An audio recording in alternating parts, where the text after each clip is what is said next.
মাননীয় প্রধানমন্ত্রী রাষ্ট্রের সরকার প্রধান তিনি ডেকেছেন, আমি সম্মানিত বোধ করেছিলাম, গিয়েছিলাম। উনি বলেছেন যে যেহেতু আপনি কখনো রাজনীতির সাথে ইনভলভ হতে চান না, আপনি রাষ্ট্রীয় কোনো সুবিধাও নিতে চান না, তাহলে আপনি যেরকম রয়েছেন এই কাজটিকেই ধরে রাখুন, এটাকেই ভালোবাসুন। আপনার এই সিম্পলিসিটি, আপনার এই প্রকৃতি নির্ভর বর্ণনা এটি অক্ষুণ্ণ থাকুক এবং আপনি এখান থেকে বিচ্যুত হয়েন না। দোয়া করেছেন, আমিও বলেছি যে জি স্যার, আসলে আমি চেষ্টা করব আমি যা করছি সেটাকে মন দিয়ে করার এবং আরও বেশি পড়াশোনা করে কন্টেন্টগুলো যেন আরও বেশি জীবন্ত করে তুলতে পারি, সেই দোয়াটি চেয়েছিলাম। সমাজ পরিবর্তন করতে গেলে আসলে আপনাকে রাষ্ট্রীয় পদস্থ হতে হবে কিংবা রাজনীতির বড় কর্তা ব্যক্তি হতে হবে। সাধারণ মানুষের জায়গা থেকে সমাজ পরিবর্তনের হাতিয়ার হয়ে ওঠাটা খুব কঠিন, অন্তত বাংলাদেশে কঠিন, খুবই কঠিন। তো সেই জায়গা থেকে আসলে আমার মতো মামুলি একজন মানুষ রাষ্ট্রের পরিবর্তনের হাতিয়ার হবে এরকমটা আশা করা খুবই কঠিন। আর যেহেতু আমার জগতে রাজনীতির সাথে যুক্ত হওয়ার কোনো সম্ভাবনা নেই এবং আমি চাইও না, সেই ক্ষেত্রে আমার মনে হয় আমার জায়গা থেকে যতটুকু নীরবে নিবৃত্তে একটা মানুষকে হোক, দুইটা মানুষকে হোক, তিনটা মানুষকে হোক, আমি আমার জায়গা থেকে যতটুকু পারবো সেটুকু করার চেষ্টা করব। 5+ স্টার রেটিং প্রাপ্ত দেশের সর্বোচ্চ বিদ্যুৎ সাশ্রয়ী ওয়ালটন এসি স্মার্ট কমফোর্ট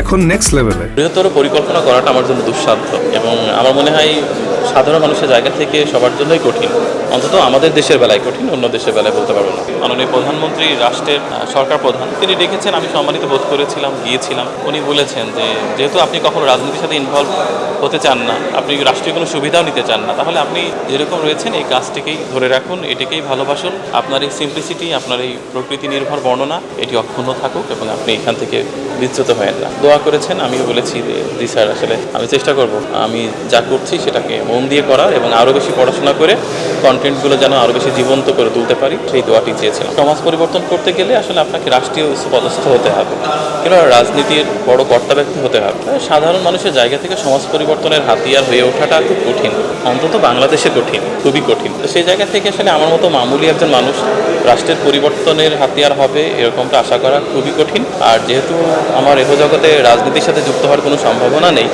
এবং আমি চাইও না, তো সেই ক্ষেত্রে আমার মনে হয় আমার জায়গা থেকে যতটুকু নীরবে নিবৃত্তে একটা মানুষকে হোক, দুইটা মানুষকে হোক, তিনটা মানুষকে হোক, আমি আমার জায়গা থেকে যতটুকু পারবো সেটুকু করার চেষ্টা করব। বৃহত্তর পরিকল্পনা করাটা আমার জন্য দুঃসাধ্য এবং আমার মনে হয় সাধারণ মানুষের জায়গা থেকে সবার জন্যই কঠিন, অন্তত আমাদের দেশের বেলায় কঠিন, অন্য দেশের বেলায় বলতে পারবো না।